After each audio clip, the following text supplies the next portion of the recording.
I'm tired of this matrix. I know a lot of people are feeling the same way as me, man. Like, it's just too much, bro. It doesn't freaking end. It keeps going and going and going. Wake up, days on repeat. Dun, dun, dun, dun, dun. But honestly, there's never been a point in my life where I felt like this. Like, I seriously am not fed up and sick of life. Like, I've actually never been this grateful for life and for my circumstances, even though they're challenging. I've never felt this much gratitude for the things in my life, the people in my life, the circumstances that I'm in. And at the same time, I've never felt more motivated to change my life for the better. I'm in the rut of work-home responsibilities. It's like, this is the way we were trained, bro. We were trained from like kindergarten to live this way.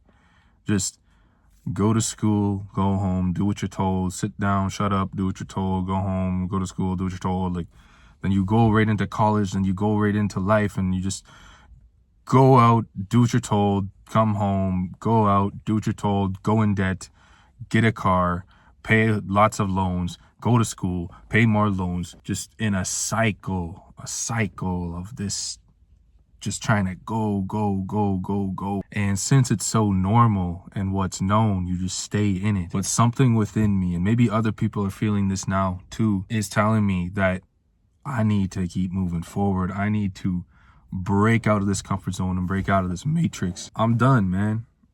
I'm done. I'm going for it. Comment if you're going for it. See, we just need to let go, man.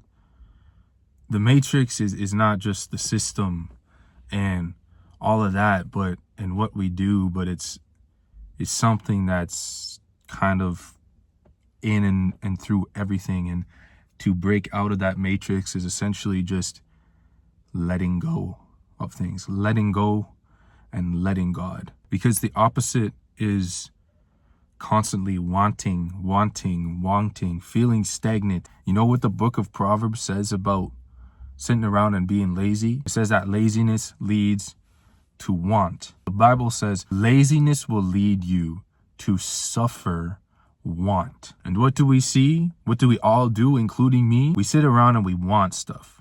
We want to have more money. We want to have a nicer car.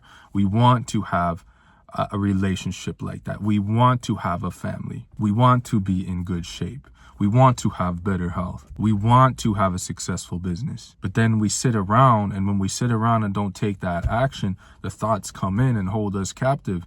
When those thoughts come in, it creates that stagnation. And so the opposite of wanting is doing. The opposite of sitting around being lazy is getting up and getting moving. But at the same time, sometimes doing is not necessarily just doing something. If that thing that you're doing is distracting you, that thing that you need to do, and the thing that I often need to do, and probably so many people these days need to do, is actually just nothing. We need to sit down and do nothing, or go for a walk and think nothing.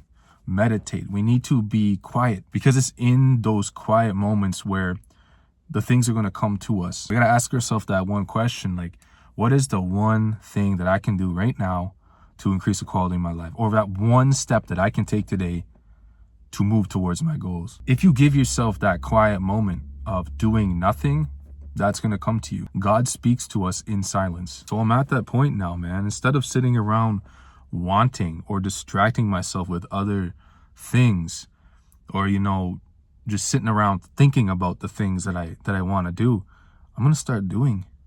And if I'm feeling overwhelmed, I'm just going to sit and do nothing. We need to stop wanting and start doing. You might have heard this from many people, but it actually does work, because I've been increasingly trying the process of actually meditating and simply just sitting down. And this is usually the last thing that I want to do in my day, is this. It's the last thing, and sometimes the hardest thing.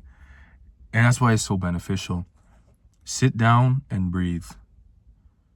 4 seconds in, 4 seconds out. You're going to come more, but you're going to be more present in your mind if you do that for 2 minutes. You can meditate and sit and breathe and focus on your breath for 2 minutes, and it's going to change the course of your day. When I got lots of stuff to do, or my mind is getting overwhelmed with thoughts of negativity or thoughts of like I get both at once. I get negative thoughts towards things I'm trying to do. I get a bunch of ideas blowing into my freaking head, and then sometimes I'm tired because of a long day at work, and so I'm unconsciously like scrolling on my phone or watching videos on YouTube, and so much information that it's like overwhelming.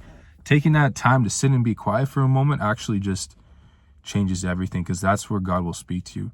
That's where you will come back to the present moment and realize, what's the next step I need to do? Yeah, I don't know. I just felt like saying that today, man.